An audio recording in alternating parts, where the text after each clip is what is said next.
我跟你好好聊。你把枪放下。陆凯，把枪放下。可你来干嘛呀？出去！你是一个老公安了，你应该知道你这样做的严重性。你这样的行动就是拒捕，拒捕更会增加你的嫌疑，到时候你连申辩的机会都没有了，你明白吗？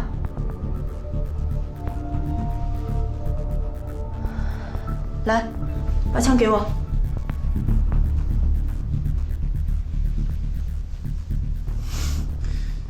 你看人丫头都会聊天，比她懂事。谁跟你说话？靠前！哎，我自己会走。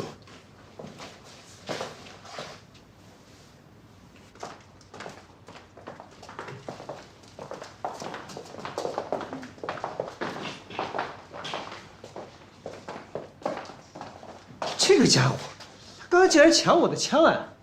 我看他这次嫌疑大了。得了吧你，以他的功夫，这样对你算是手下留情了。不过一个功勋侦查员突然间变成杀人犯，你不觉得有点奇怪吗？这有什么好奇怪的？世事难预料啊！我跟你说啊，我也会功夫的，刚才没反应过来。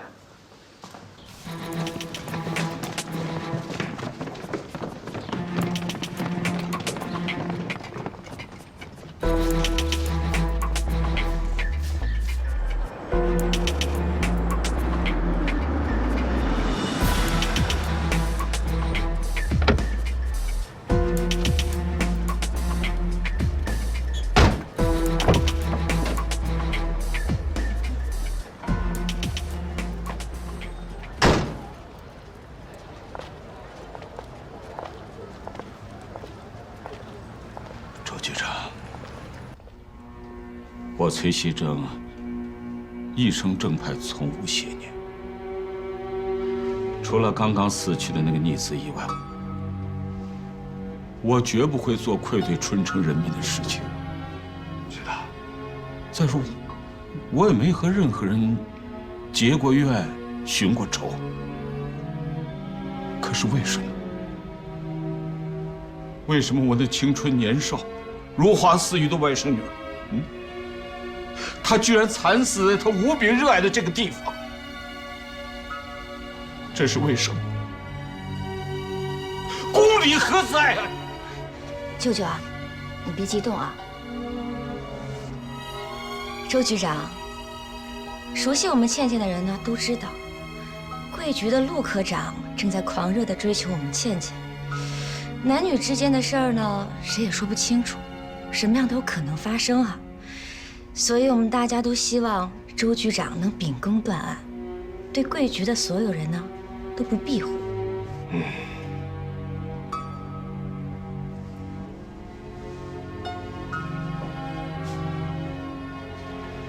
崔老先生，我表个态，我一定全力以赴缉拿凶手，不管他是谁，我一定把他缉拿归案，给崔老先生你一个交代，给春城人民一个交代。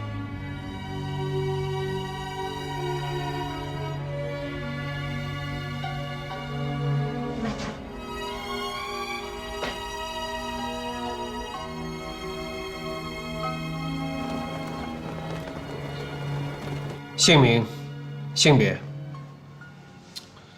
姓名朱不知，性别看着办。陆凯，你严肃一点，没人在这儿跟你开玩笑。能知道啊？我的资料档案室里有啊，自己找去。我真没时间跟你们在这瞎耽误功夫。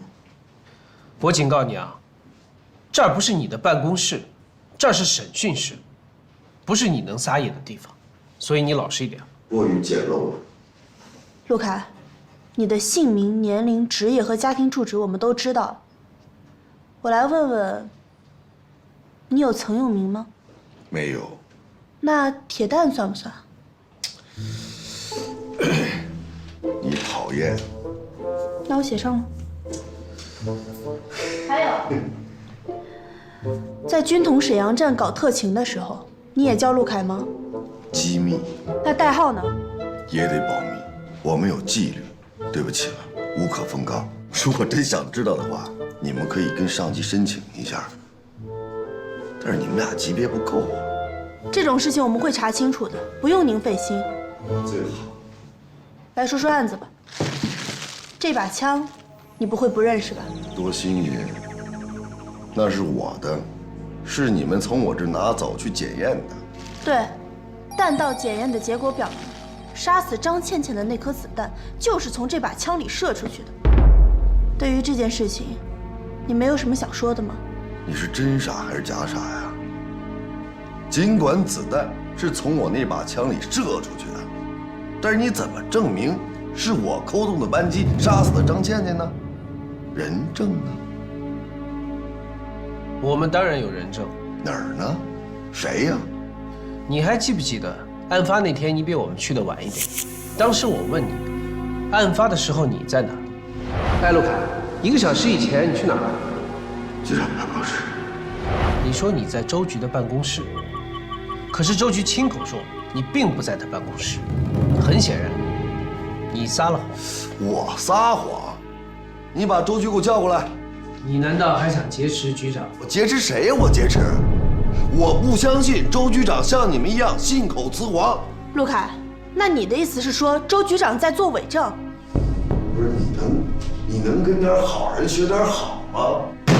陆凯，我告诉你啊，就算没有周局的这个证词，我们还有目击证人。哟，还有证人呢。案发前，有一个钓鱼的市民看到你跟张倩倩2个人先后走到案发现场，随后枪就响了。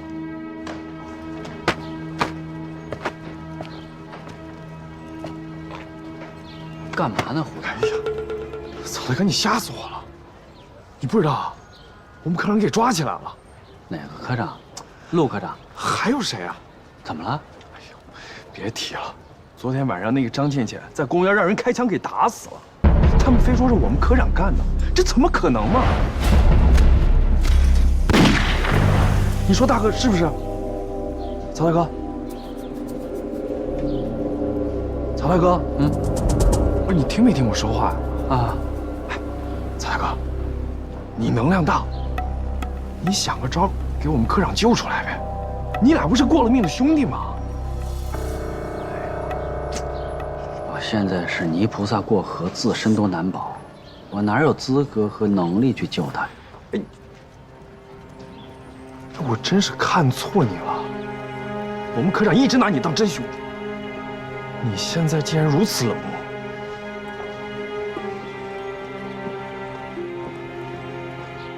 还有吗？这还不够吗？凶器、作案时间、目击证人，都已经形成了一条完整的证据链，你还想要什么？哎呦，刘宁啊，你真笑死我了！完整吗？根本经不起推敲。来，我问你啊，我的杀人动机是什么呀？你说那个钓鱼的，他亲眼目睹了整个案发过程吗？也就是说，他亲眼看见是我扣动扳机杀死的张倩倩吗？没有吧？那凭什么说是我杀的人？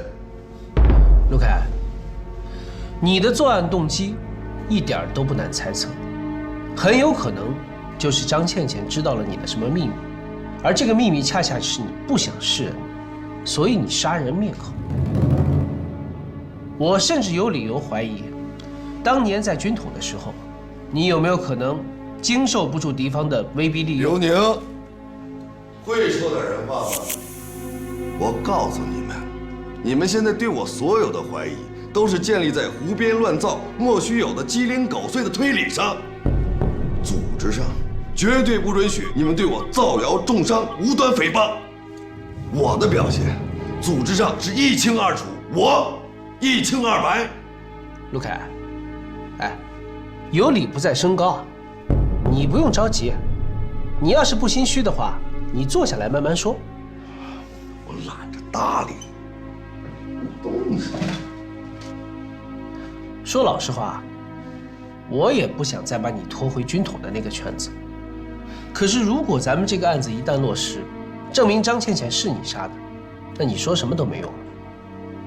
毕竟杀了人，到时候啊，就算是省厅的李厅长也帮不了你。陆凯，你还有什么想说的都说出来，或许对最终还你清白会有帮助。我想睡觉。小周，刚才审讯的时候我厉害吧？陆凯的嚣张气焰被我打掉了不少。咱们出门的时候，他一句话都没有，垂头丧气。陆凯不像是在撒谎。再说了，他的杀人动机太牵强了。我的直觉告诉我，这个事情没有这么简单，这个案子肯定有问题。这我就要好好教育你一下了。你要有革命立场的。咱们办案子是要讲求证据，对吧？你现在能证明张倩倩不是陆凯杀的吗？如果真是陆凯干的，他怎么会留下这么多明显的证据？你别忘了，他可是在敌人心脏战斗了多年的老特工，自我保护意识非常的强，怎么可能会留下这么多证据等着我们去发现？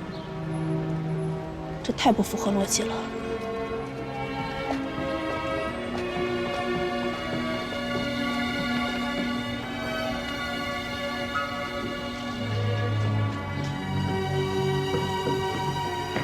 小周，等等我。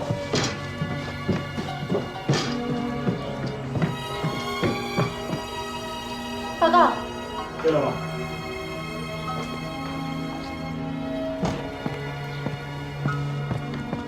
哎，刘姨，哎，你这有没有比较大的袋子啊？我有些东西想处理一下。啊，有啊有啊，你等着哈，哎我给你拿去，来拿着，等着啊。哎，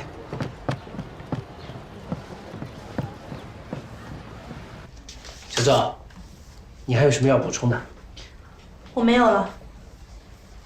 周局啊，今天审讯的情况大致就是这样的，我汇报完了。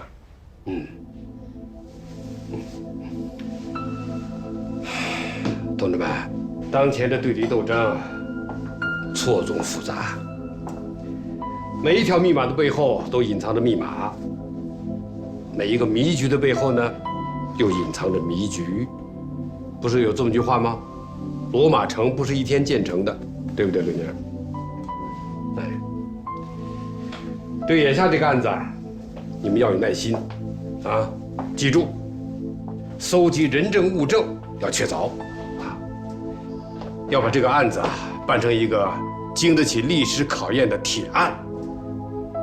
是。作为一名老侦查员，陆凯，他的反侦查能力很强啊。他说你们那些话，击中了你们的要害。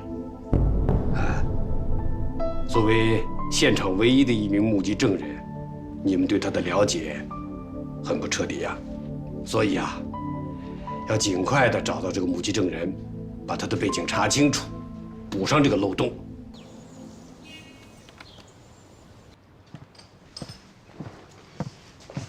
来，请喝水。好，谢谢啊。那个钓鱼的人呐，叫齐少辉，今年50多岁，没有老伴儿，无儿无女，自己住了一套独门独院，一个人过日子。那他在那里住了多久？解放前他就在那儿住，他是一个老住户了。他平常的表现怎么样？平常的表现嘛，人倒是挺老实，话也不多，待人也很和善。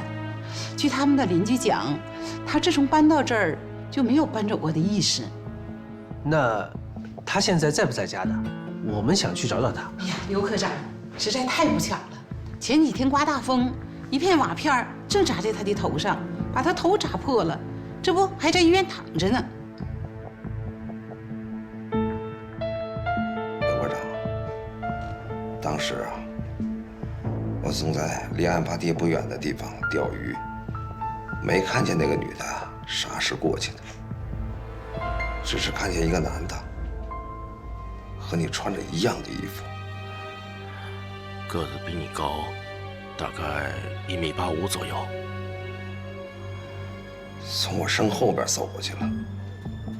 不一会儿，就隐隐约约听见一个男的和一个女人吵架的声音，隐约听到农村媳妇儿的事儿。可是不到2分钟，那枪就响了，把我吓坏了。我没敢朝枪声的方向走，只好报了警。哎，齐师傅，你再仔细想一想，有没有什么细节被遗漏了，或者是没想起来的地方？刘科长，不是我想不起来，当时他们吵架听不太清。我知道的就这些了。那好吧，这样，您好好养伤，如果再想起什么来的话，跟我们及时联系一下，好不啦？哎，好的嘞，好的嘞。那我们先走了，哎，你好好养伤啊。哎，好。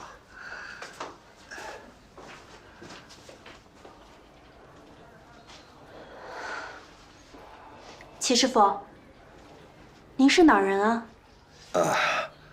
这还用问吗？我是土生土长的本地人呐。好，那您休息吧。哎哎。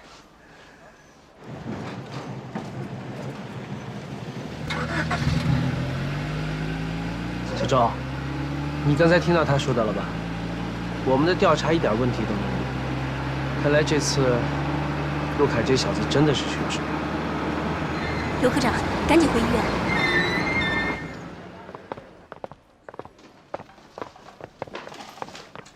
护士，10重的齐少辉呢？他已经出院了，那病还没有好，可是家人非要让他出院。没有老伴儿，无儿无女。他刚走，也许已经下楼了吧。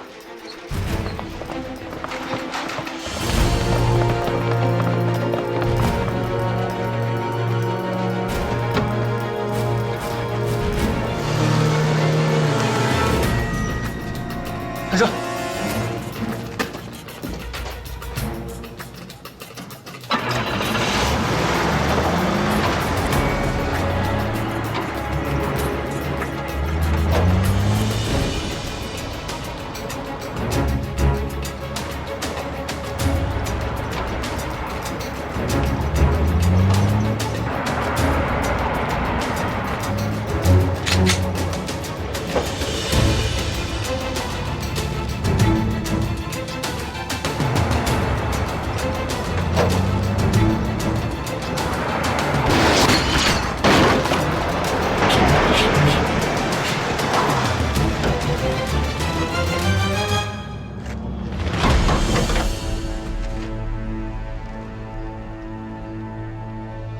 人死了，这是杀人灭口。你是怎么看出他破绽的？齐少辉在户籍登记上是一个本地人，可是却在说话的时候带出了“好的呀，好的呀”这样的南方口音。跟我们及时联系一下，好不啦？好的嘞，好的嘞。马上派人搜查他的住处。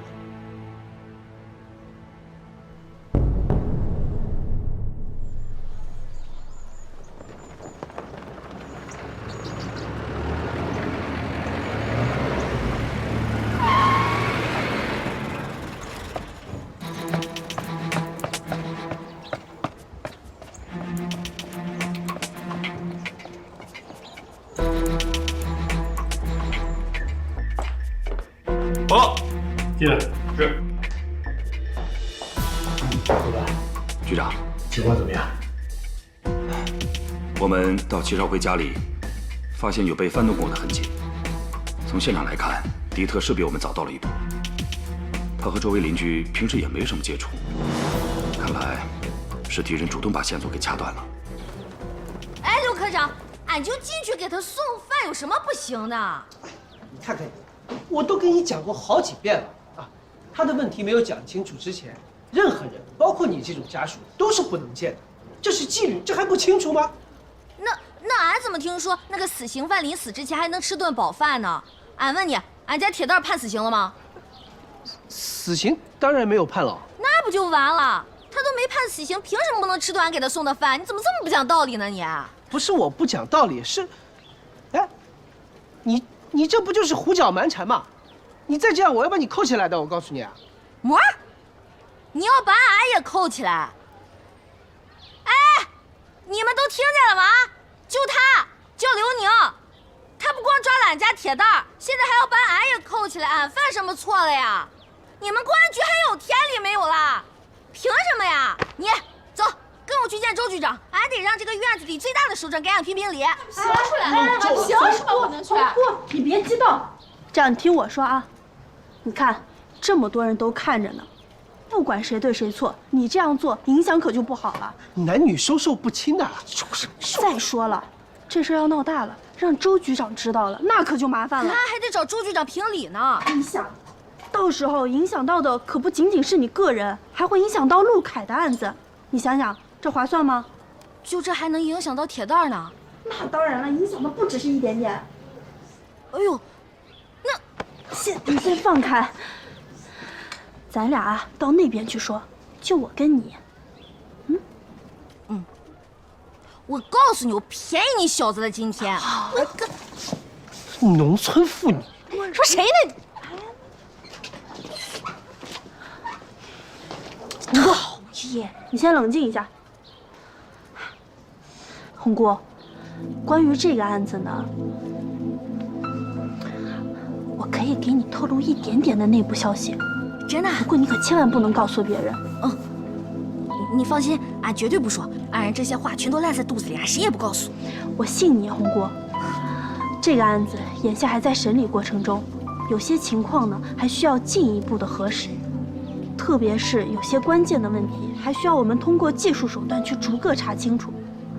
所以啊，你可千万不能着急，你得沉住气等着，事情总会查清楚的。再说了，你得相信我们对陆凯的调查和处理。还有，你也是一个之前模范，你可不能这样无组织无纪律。对，妹妹，你说的这些都对。你看，你这么跟俺说，俺心里不就有底儿了吗？谢谢你啊！谢什么？这是应该的。哎，哦，对了，我听说居委会这段时间正在开展支援朝鲜前线的活动，如果你有兴趣，也可以去参加。那铁蛋都成现在这样子了，俺能去吗？这有什么不可以的？一码事儿归一码事儿。行，俺要是能去，俺保证好好干，绝对不给铁蛋丢人。行，那你走吧。行，俺走了啊。本来陆凯杀张倩倩这件事，已经证据确凿，可齐少辉这个蠢材的暴力，势必会引起公安局的怀疑。那现在这样，你需要我做什么？你去把崔家的电厂炸了。您是想通过电厂给公安局施压？想明白了就别问。保证完成任务。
老爷，去看看什么人敲门呢？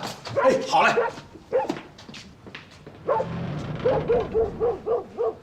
哟，刘厂长，你这是？董事长在吗？在。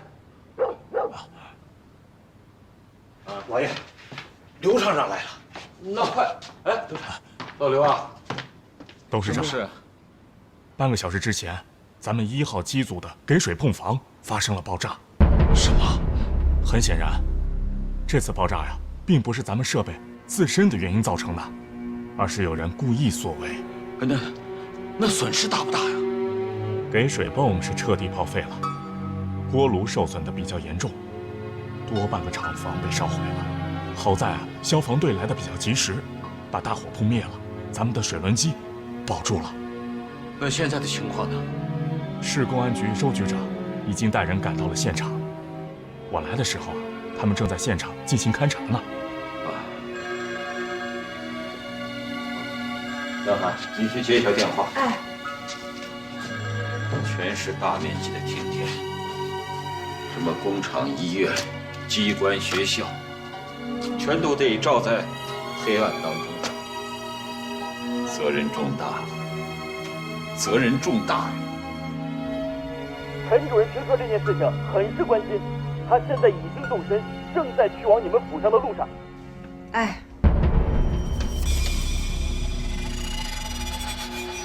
你说这些该死的特务啊，怎么能向民生目标下手？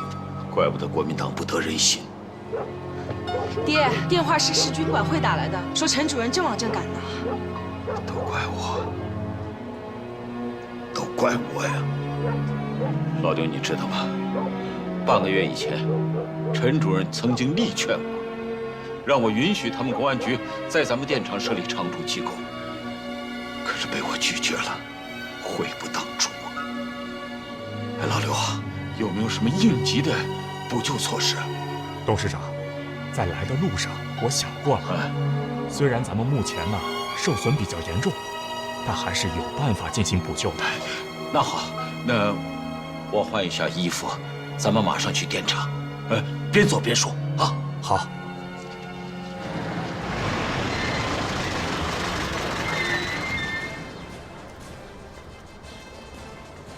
娘娘，你俩别下车了，我自己进去。周局，没事。看来这顿骂是少不了了，没准还得受处分呢。人家不让你设立办事机构，你就撒手不管了，难得清闲了，放羊了，回家搂着老婆睡大觉了。我早就提醒过你，电力是一座城市正常运转不可失去最有效的支撑。如果失去这个支撑，城市就会陷入混乱，老百姓就会骂我们愚蠢无能，共产党的形象就会受到严重的损坏。你懂不懂？你懂不懂啊？现在已经是人民的江山，可我们的老百姓还在提心吊胆的过日子，我们怎么向人民交代啊？主任说的对，是我的疏忽，我请求处分。处分是必须的，你跑不了。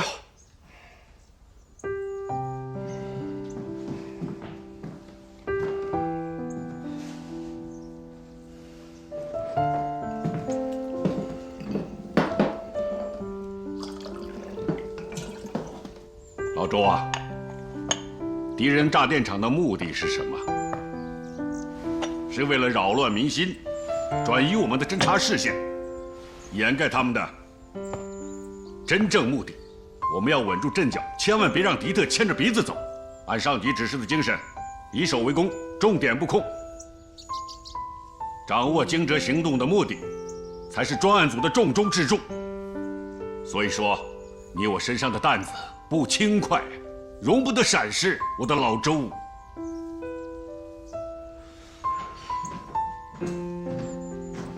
老周啊，625专案进展的怎么样了？已经有眉目了。敌人这次闹出这么大的动静，绝对不会是个人行为，这种有组织、有预谋的行动，必然会牵扯到很多的人。我已经安排了秘密排查，对最近出现的陌生人以及当地居民的异常行为进行秘密的摸排，而且我的各个交通要道也安排了秘密的排查站，希望能获得线索。敌人这次的惊蛰行动，来势汹汹，不惜血本，而且迷局重重。老周啊，拿出你当年在战场上和敌人刺刀见红的劲头来。狭路相逢，勇者胜。是，主人放心，这次我要双剑合一，用我那凌厉的剑锋直插敌人心脏。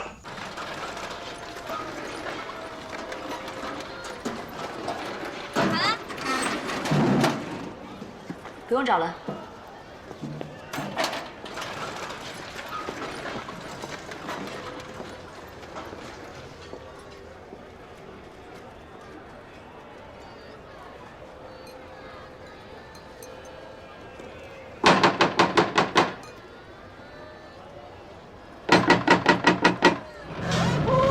老顾，哎呦，邱小姐，您来了。对啊，老顾，我表舅他怎么了？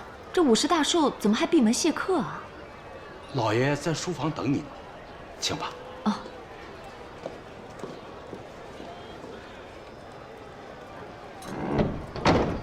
表舅，您说您上次炸弹遇袭的事情还没抓到凶手，后来倩倩表妹遇害，凶手到现在还没有定案。昨晚呢，电厂发生爆炸，我怎么觉得事事都针对咱们崔家呀？您说是不是这公安局故意不作为啊？我有的时候就想，如果盛文表哥还活着，那该多好啊！尤其是见到表嫂和洪涛，哎呀，我真的是忍不住的想哭啊！表哥如果还活着，就没有人敢欺负咱们了。盛文的死啊，也许像传说的那样和解放军有关，但是不管怎么样，那都是他造孽在前，报应在后。表舅啊，听说杀害倩倩的凶手就是陆凯，可是公安局迟迟不处理，这是不是共产党故意包庇啊？共产党所以能够得天下，就是因为他们得人心。你就拿把土地分给穷人这一点来说吧，就足以证明了。这可是前无古人的壮举啊！再有表舅啊，如果共产党知道您这番见解的话，说不定能给你个市长当当呢。你在讽刺我？我哪敢呀！我只是觉得你有点过于相信共产党了。其实最后的结果未必像您预料的那样。既然这样，那好，那请你把话说清楚。我崔某人最后到底会是个什么结果？哎呀，表舅，免去这个称呼，把你想说的话全都说出来。那我可就直说了，表舅，其实有些传言呢，我真的不相信。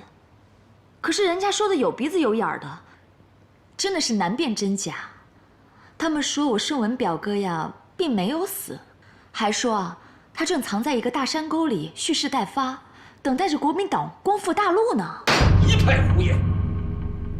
我告诉你，你这是在用恶毒的语言亵渎神人。哎呀，表舅，这不是我说的。你给我出去！舅，出去！别生气，表舅，你给我表舅，别生气，我走。哎呀，表嫂。爹，什么事儿发这么大火呀？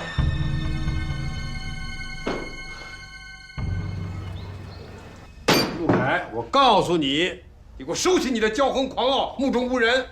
局长，我倒是想老老实实接受改造啊，可这都过去几天了，查出什么结果了？如果不把刘宁给换了，我永远都得待在这个屋子里头。你别以为刘江查不出来，你害怕了是不是？怕他把你查清楚，对不对？局长，我再说一遍，我是被冤枉的，我没有任何问题。你冤枉，你没问题。是啊，那这么多都不人证物证都指向你，你怎么解释？我解释不清楚，要不然您毙了我得了。你别以为我不敢，我现在就把你送到监狱去，换个地方，让你跟那些地痞流氓住在一起，感受感受。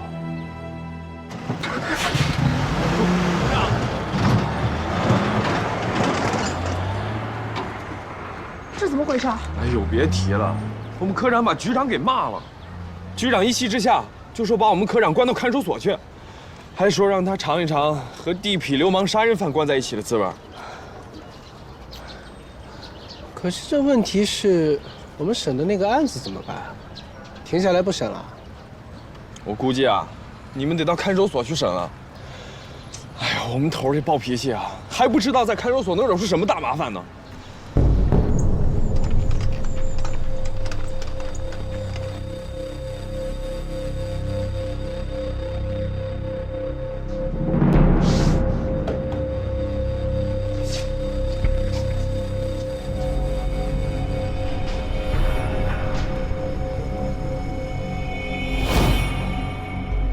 哥们儿，犯啥事儿了？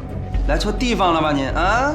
我犯什么事儿不重要，重要的是你离我远点儿。我脾气不好，别伤着你们。小子，你以为你是谁呀？来这儿的，个个都是死刑犯。看你那样，八成是共产党派进来的探子吧？探子，小了点儿。我是专门派出探子的公安。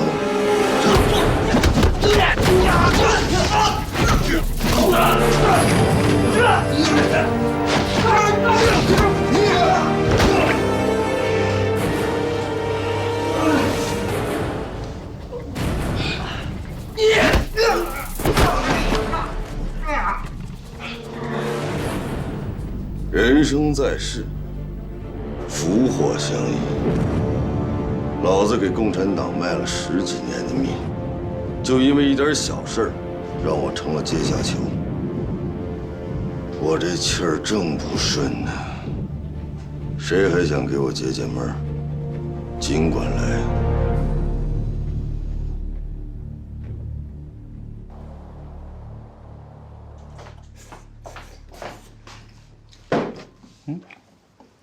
刘雨涵，回来了。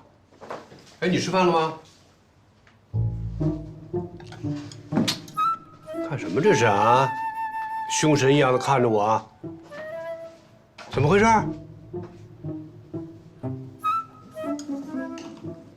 你有事儿瞒着我？什么意思啊？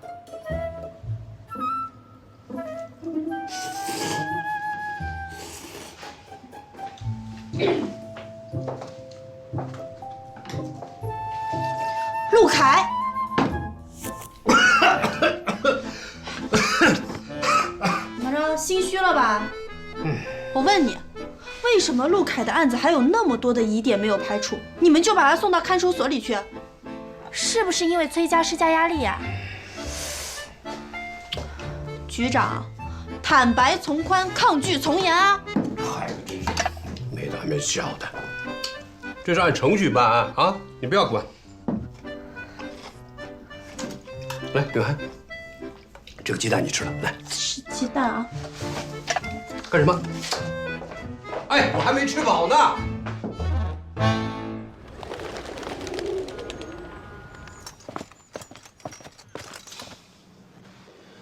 好了，咱们不要多说废话，我们回到你的案子上来。你知不知道张倩倩为什么要去公园呢？因为有人给她送了一束鲜花，这束鲜花上有一张卡片，她是看了这张卡片以后，才兴冲冲地冲到了公园里。是吗？你知不知道卡片上都写了些什么？我哪知道？我不该对你发火。今晚演出结束后，解放公园见，不见不散。陆凯，这是不是你写的？扯淡！可是笔记的鉴定结果跟你枪支的鉴定结果一样，都显示这些跟你有密切的关系。你在证据面前还狡辩死不认账是吧？陆凯，你是老同志了，你应该清楚我们的办案程序的。我们是重证据、轻口供。今天即使你一个字都不说，我一样可以定你的罪。你不要再自以为是的耍小聪明了。在这些新证据面前，你还能说我的证据链条不完整、不完备吗？咱们是老同事了，我跟你实话实说，你现在出路只有一条，就是老老实实的全盘交代你的犯罪事实。你自己好好考虑一下。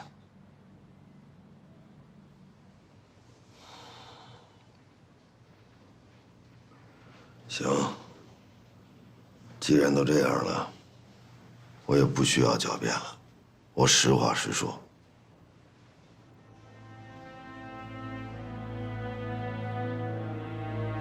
那个卡片上的字，确实是我写的。写完之后，我让卖花的人把它送到张倩倩的宿舍门口的传达室。9点10分左右，我是走着赶往约会地点的。你赶紧把红姑赶回老家去，要不然我就把咱俩在一起之后你让我怀孕的事情告诉周局长，我要让你身败名裂。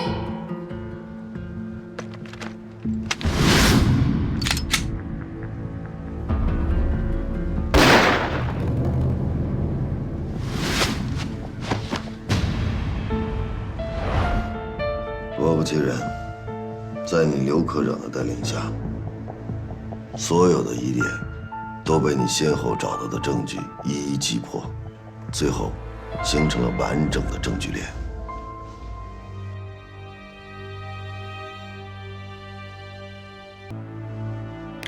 9点10分左右，我是走着赶往约会地点的。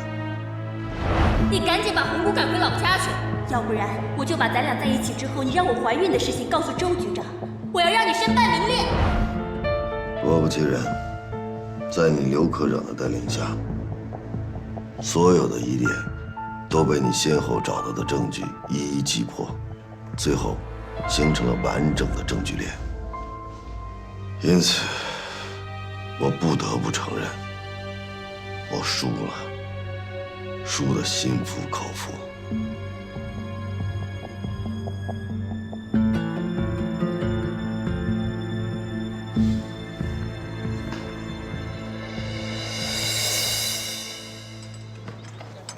周，你刚才看到了吧？陆凯服软了，他这次输给我，心服口服的。我怎么觉得他是在耍我们？耍我们？为什么呀？尽管他把作案过程说得天衣无缝，可是你仔细想想，他只不过是在用逻辑推理的方式向咱们表明，这个案子根本就不是他做的。不会吧？哎，你不要想那么多的。陆凯这个人我是比较了解的，他很狡猾的，他可能就是贼喊抓贼。但是贼喊抓贼的前提是他必须得是个贼。陆凯所说的作案过程有哪一点是经得起推敲的？尤其是他说张倩倩以自己怀孕来要挟，导致他杀人灭口，这个作案动机你信吗？反正我是不信。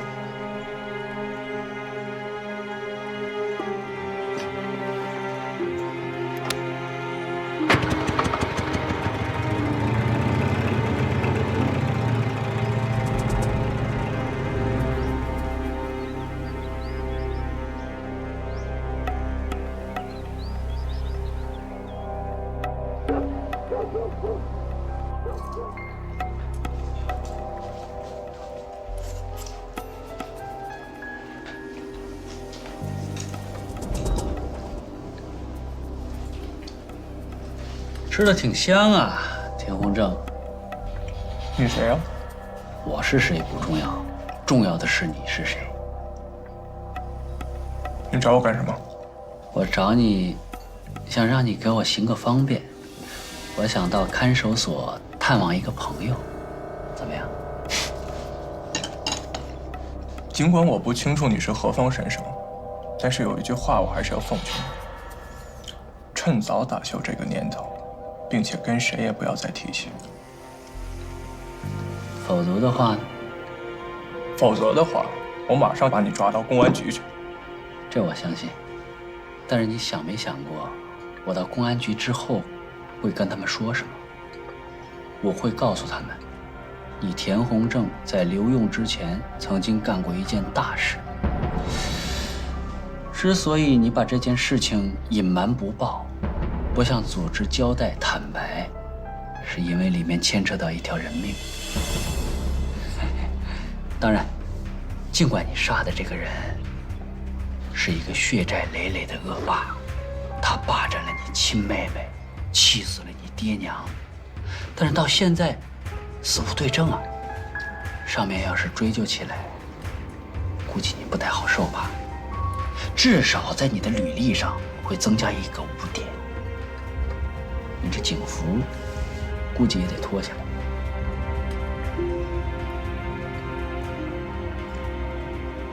你想见谁？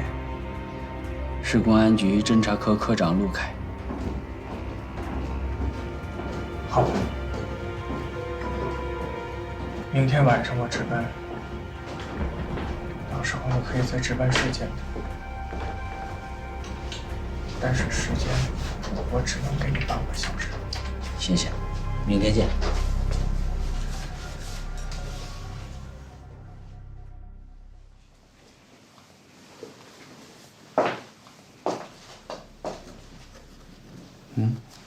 回来啦。周叔，您是一个老公安了，你不可能没有感觉到陆凯这个案子的疑点还有很多，而且这些疑点已经延伸到了那些与本案毫无关联的人身上。我还是那句话，您肯定有事儿瞒着我。如果你真的不打算告诉我的话，那就代表你真的不信任我，那我就退出这个案子，再也不管了。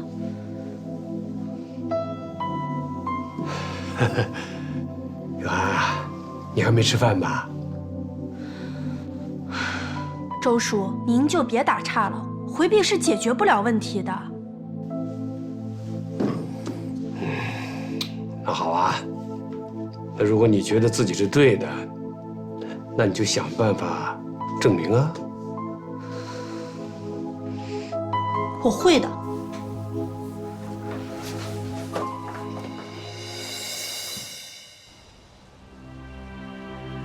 你启用了老姨，棋高一招，妙，妙。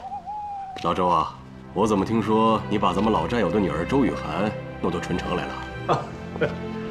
哎呀，老首长，不瞒你说呀，我一直把这孩子啊当亲生女儿看待。这孩子啊，也给他牺牲的父母争气长脸，不仅政治觉悟高，学习还好，而且立志继承父母的遗志，进他们公安，好材料啊！他们的父母为了中国革命献出了自己的生命，我们一定要好好照顾他们的子女，让这些烈士的在天之灵能够感到欣慰。是，哎，我怎么听说这孩子有点刁蛮？哎，你可得想办法把他给调教好啊！你放心吧，在工作上要一视同仁，绝不能搞特殊化，要多到实战中去磨砺，尽快的成长为一个合格的战士。我这个人你还不知道啊？生活归生活，工作是工作，凡是牵扯到原则问题，一概从严掌握。我这个人呐，看人是不会错的。这孩子一定是个好苗子。这孩子，谁的孩子？咱们的孩子，咱们自己的孩子。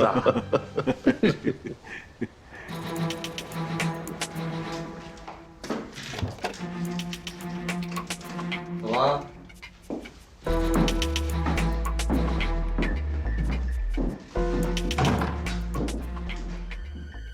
大哥，他就是杜东，曾经是保密局辽阳站的行动队长。动手！啊！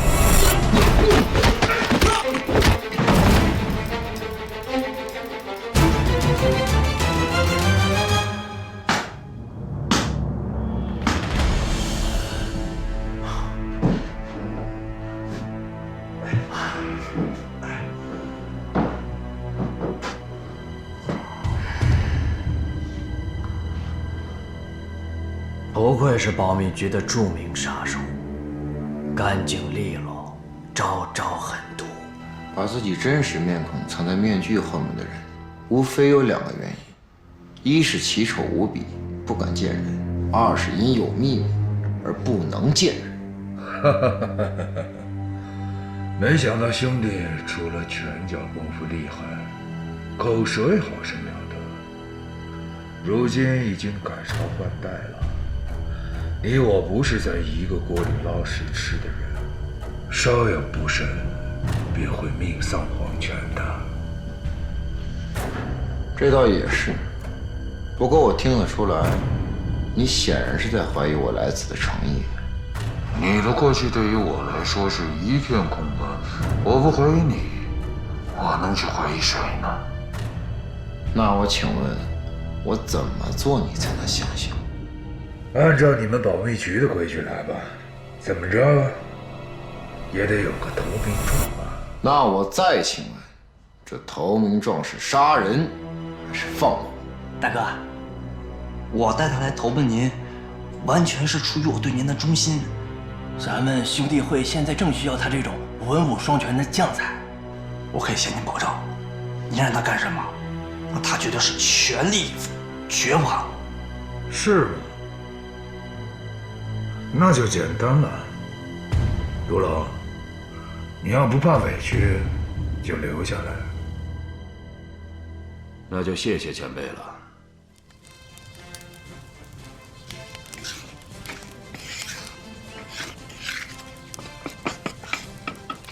哎呀，你们看看啊，看看人红姑，那干活就是地道，铲子摆的就像那食堂的大师傅一样。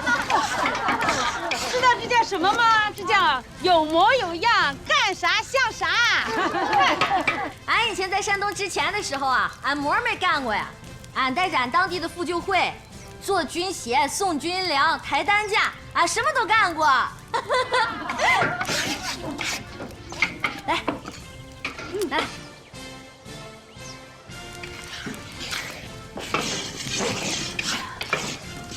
红姑啊，你是不是炒了湿了锅了？啊，歇会儿吧，别太累着。哎，没事儿，不累，我再炒10几锅都没事儿。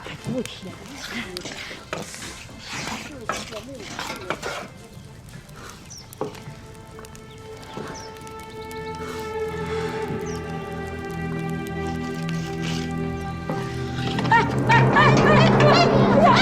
红姑，我就没有见过像你这样干活的。红姑，要紧吧？红姑。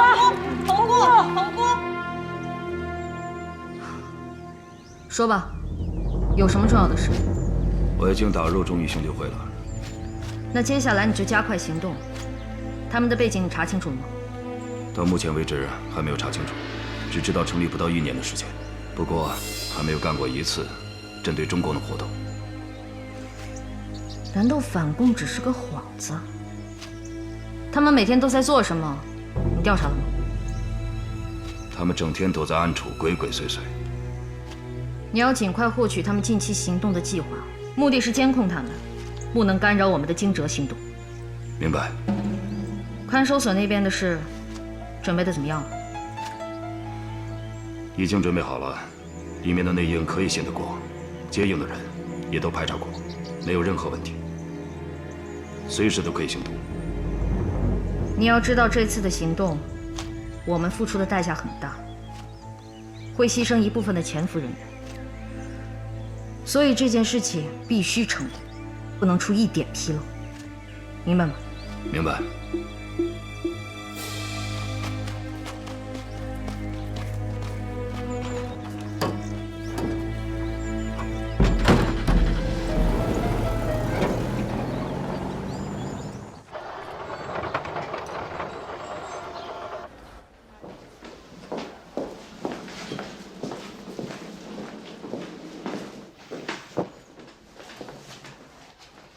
护士，这个床的病人去哪里了？没看见人呢，我们也在找呢。他早到了该吃药的时候了。那他什么时候不见的？我们2个小时前进来的时候，他就已经不在这儿了。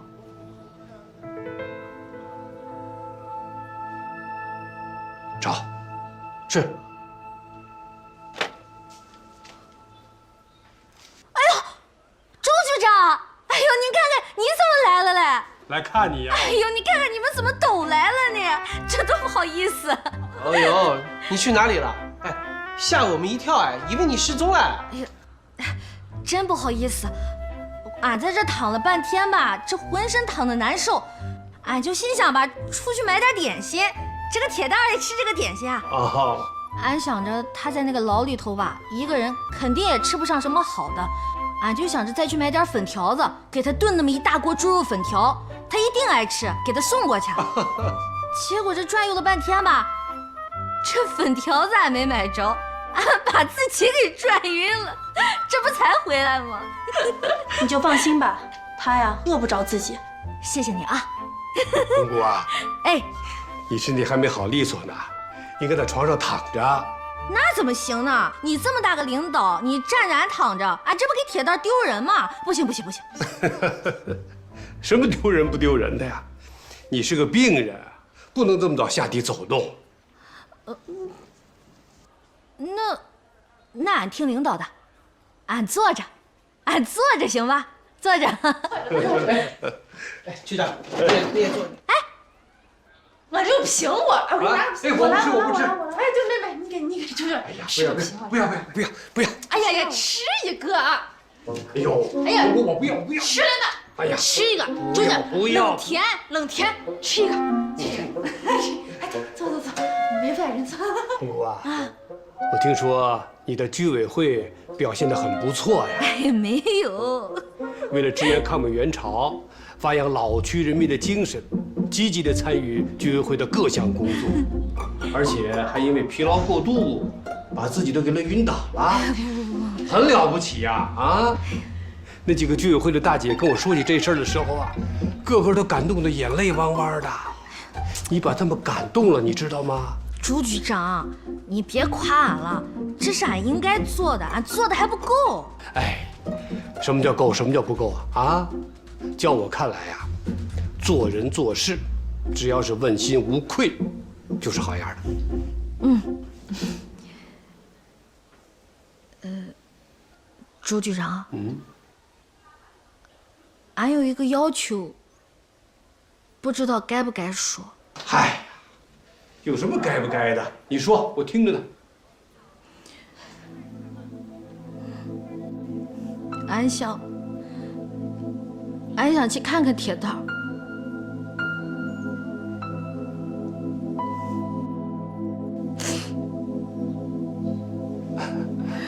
红姑啊，铁蛋儿正在接受组织的调查，这对一个干部来说啊，是再正常不过的事儿了啊。黑就是黑，白就是白，总会调查清楚的啊。哎，那俺想现在就出院，俺得回家给他包大包子吃去。他那会儿走的着急，一口都没吃上。俺回去给他包好了，你能替俺给他送过去吗？行，我答应你。尽管这不合规，但是啊，看在你这个之前模范的份上，我破例了。哎呦，谢谢周局长！哎呦，谢谢你，周局长！哎，周周，你看，陆凯真是有福气啊，摊上这么好个媳妇。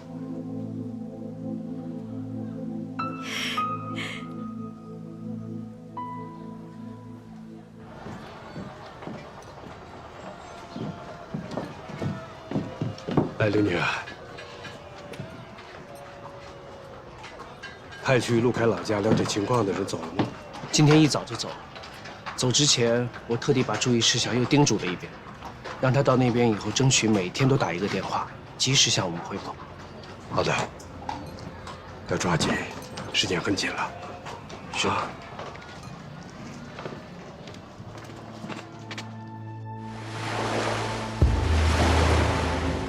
老周啊，老姨那边截获了电文，敌人又要有行动了。什么行动？部分电文提到了看守所，所以当务之急，咱们要利用看守所找到他们，顺藤摸瓜。这个呀，你尽管放心，人我已经全部都安排好了。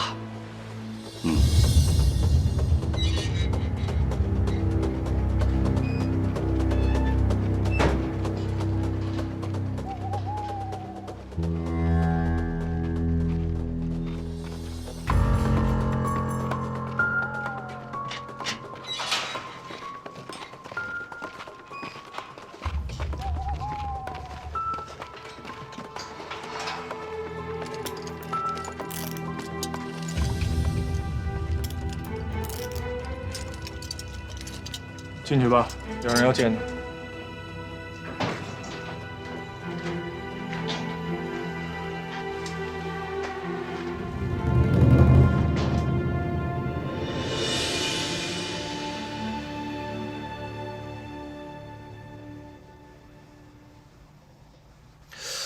不是你怎么来？你怎么进来的？你还不了解我吗？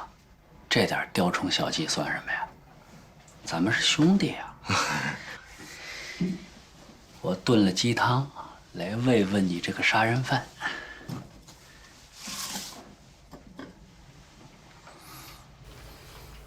太香了！过来，来，坐。快！哎呀，别看。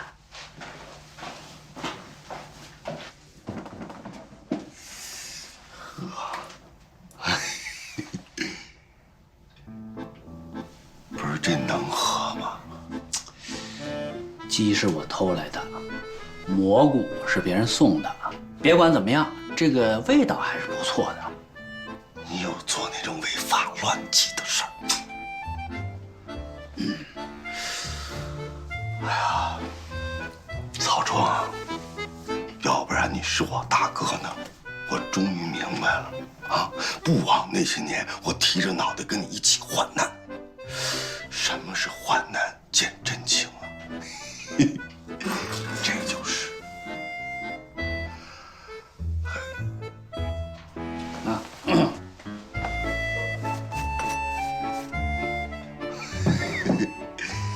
周到。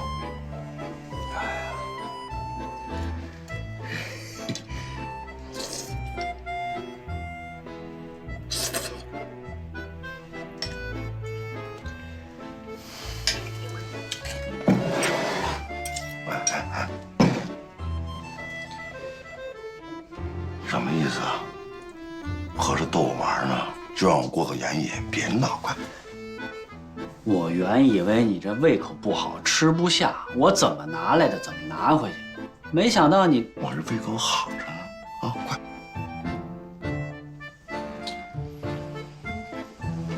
曹爽，这里边有事儿吧？你是过来当说客的吧？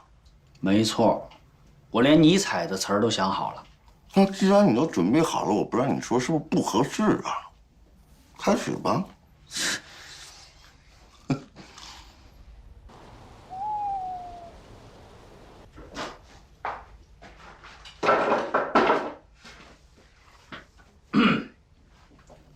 陆凯啊，人碰到这种事儿，就得往开了想。是。尼采不是说过吗？人只要知道自己为什么而活，就能忍受任何一种生活。不错，不过尼采还说了，这人啊，和树其实是一样的，他越向往高处的阳光，他的根越要伸向灰暗的地底。有这句话吧？凯子，我今天可是冒着违反纪律的风险来看你啊。我看你这状态不错，我就放心了。你记住啊，下次再想喝鸡汤、吃炖鸡，那就是等你出去之后，拿你的津贴请我和周雨涵。但愿吧。不是，哎，你跟我提周雨涵是什么意思？你大哥的眼睛毒，蚊子飞过就知道是公母。那小丫头看你那眼神带着勾勾的，小火苗忽闪忽闪的。不是，都什么时候了？别说那些没有用的啊！什么时候咱们都要保持一种革命的乐观主义精神。有了他，我什么时候都乐观。哎呦，别说，你还真费心了，还真不错。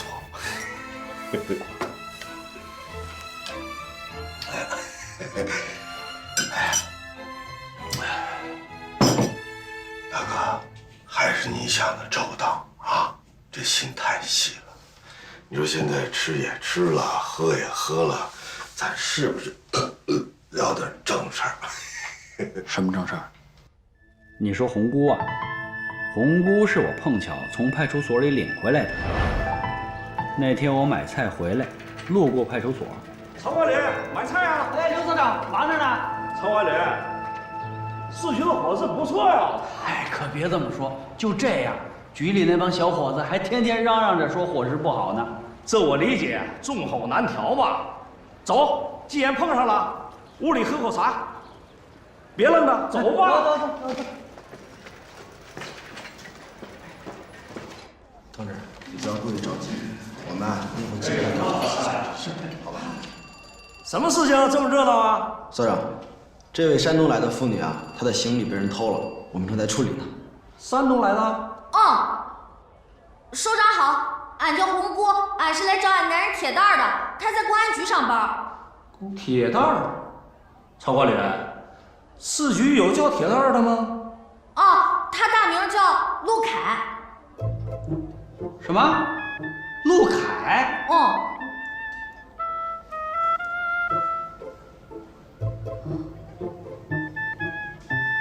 你是陆凯的媳妇儿？俺这有证明，你看看。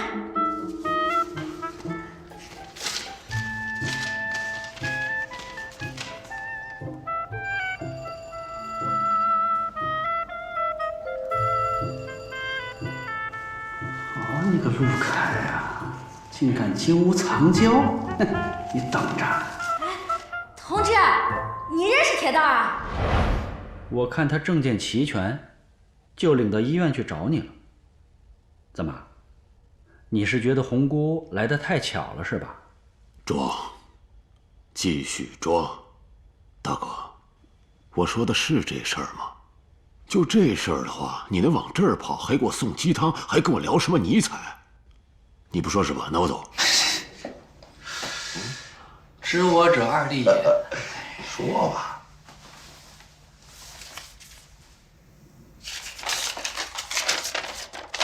祝你身体健康。您客气，不是什么意思？这是我昨天发现的一个特别的频率，这是一份发给国民党保密局的电文，用的是保密局的密码，不知道他是什么动机。什么意思？发电的地点就在咱们春城，但是发报人不是保密局的人，也不是国民党其他部门的电台，更不是咱们自己的电台。你破译了？破译了。电文本身没有什么价值，就一句祝福的话。真奇怪了，不是你肯定不是保密局的人发的？我当然肯定了，绝不是保密局的人。就这么肯定？因为我想起来了，这个电台的发报人代号叫麻雀。麻雀？日本人的电台？协影电台。当年营救国军被俘军官的假情报，是麻雀用协影电台传给我媳妇儿的。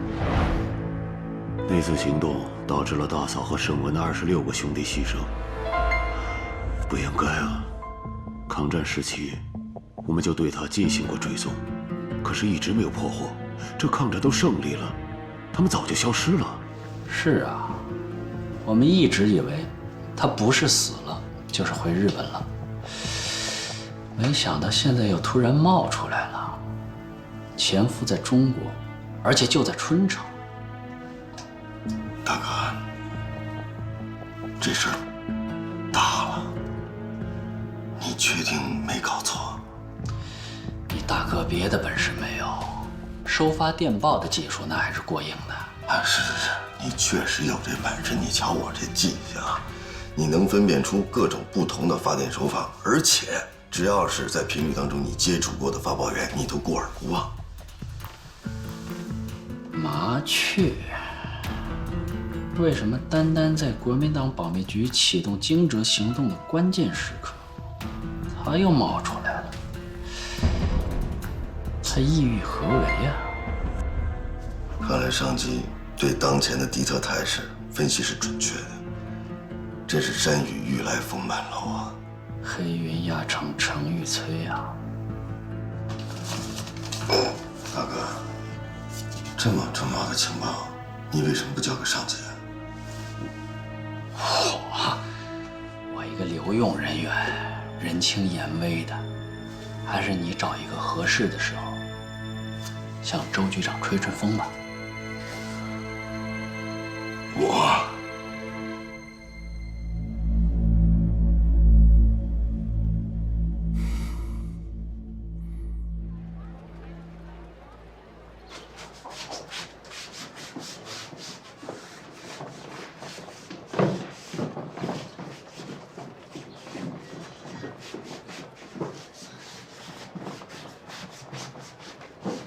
刘阿姨，呀，是曹管理员了。哦，对不起，对不起，来来，你请进，请进吧，请进。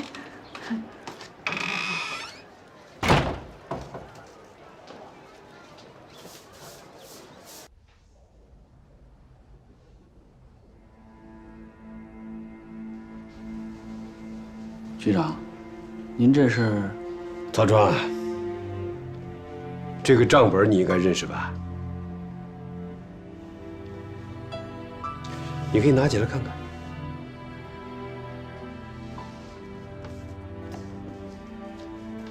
那上面用红笔标注的地方，是总务科查你的账，发现有问题标上去的。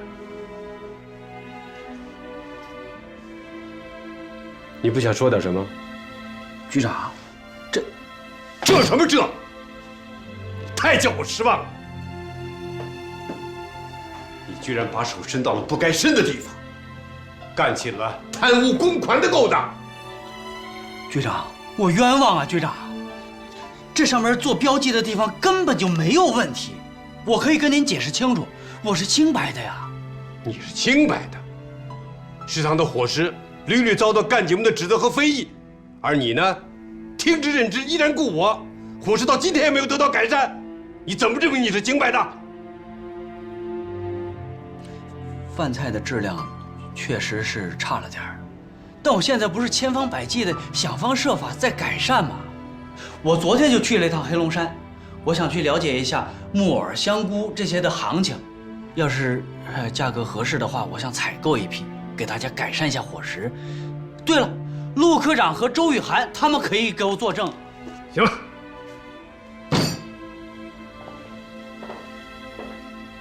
从今天开始，你停止一切工作。你听好了，我会派人调查，如果贪污属实，这身军装你就给我脱下来。你走吧，好好反省。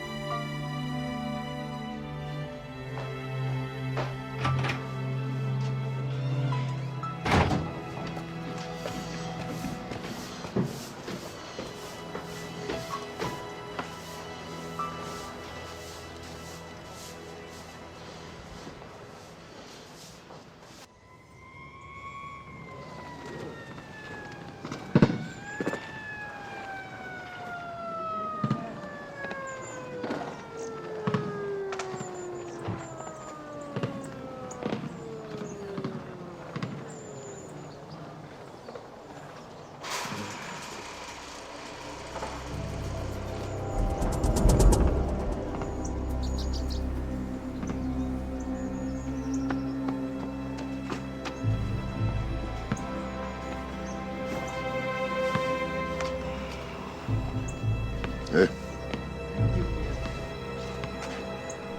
大哥，找我有事？没啥事。进来多长时间了？小半年了。看见我身后那老头了吗？转过来。我问你，他怎么被单独关起来了？哦，你说他呀？他是个日本人。日本人？听说还是个什么教授呢？那你知道因为什么原因他被一直关到现在吗？那还用问？肯定是态度不老实，不认罪伏法呗。要不然早就给他提回老家去了。哎，对了，大哥，我听说这个老头好像还是个有故事的主，不过有什么故事我就不知道了。玩你的去吧。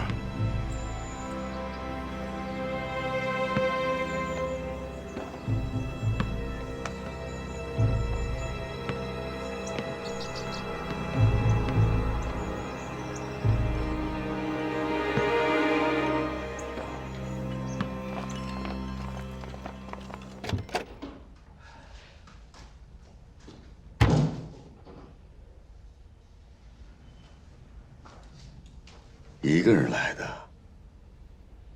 不怕我对你图谋不轨啊？回去坐下。为什么？这里不是你该开玩笑的地方。不是你来找我的吗？要不然我回去。陆凯，虽然你现在顶着一个杀人犯的名声，但是我始终在怀疑。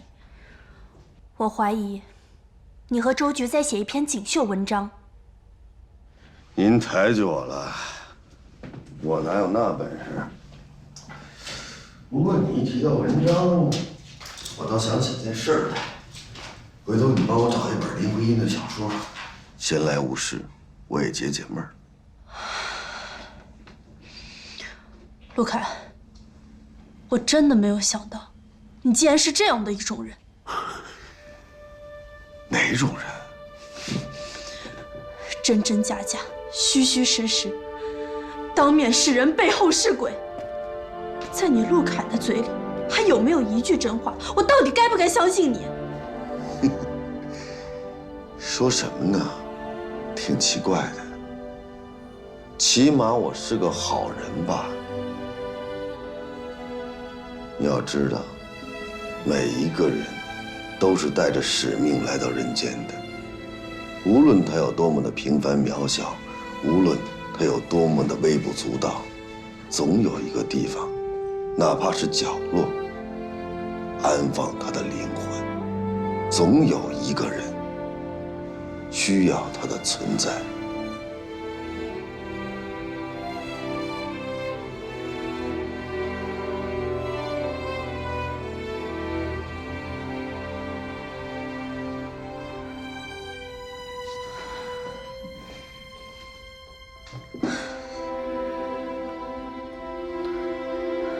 对了，那天你媳妇儿来了，说要给你做大包子送过来。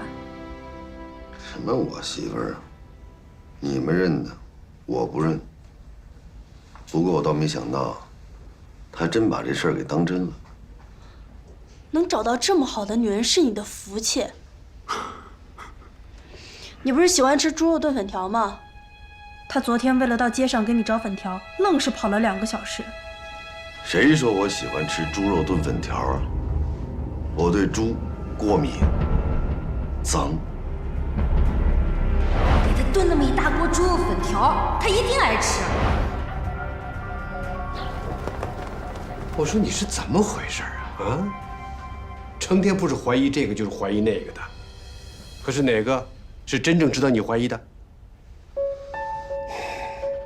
我告诉你，周雨涵，如果你对陆凯杀人案感兴趣，那你就应该把整个案件从头到尾梳理一遍，使本案的证据链条缜密而没有漏洞，明白吗？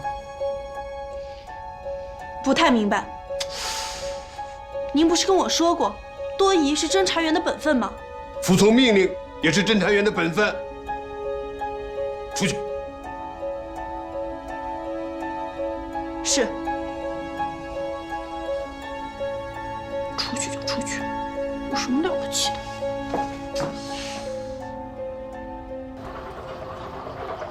嫂子，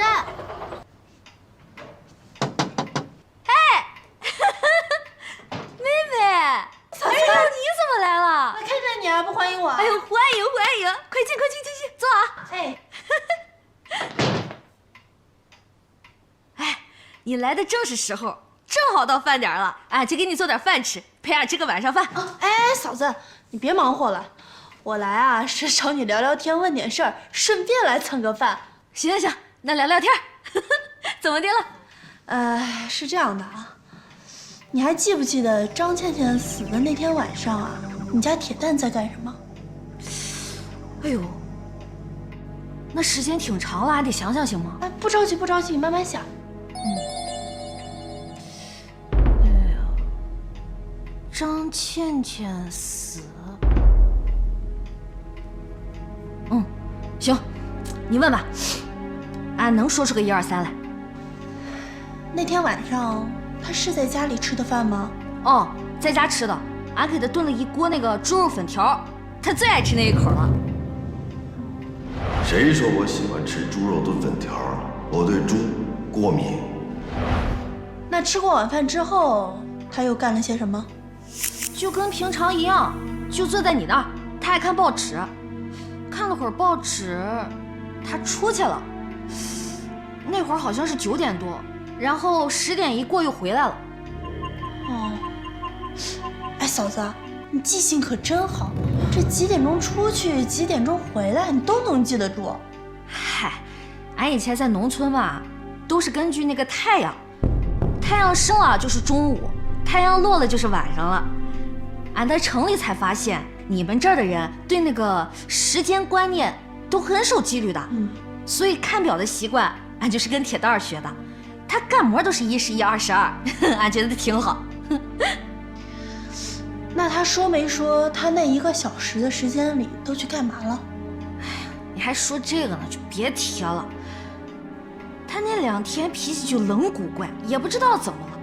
他那天晚上要出门，俺还专门说了，天那么黑那么晚了，你干活去，你别去了呗。他也不知道哪来的火，给俺一顿骂呀！哎呦，就冷生气，俺也不知道俺哪做错了，不让问，吓得俺就躲在俺那个被窝了。后来也不知道怎么着了，后来他回来了，俺都没敢招惹他，也不知道怎么了那2天。哎呀，行了，嫂子，我问完了。哦，他没什么事儿吧？没事儿，就来找你聊聊天，说了。啊，行，那你还在俺家吃饭不？我刚才不是都说了吗？你现在想赶我走，我都不走了。就喜欢你这个人。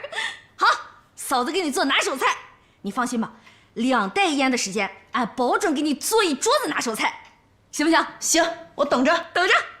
好久没人陪俺吃饭了，等着。哎，哎呀。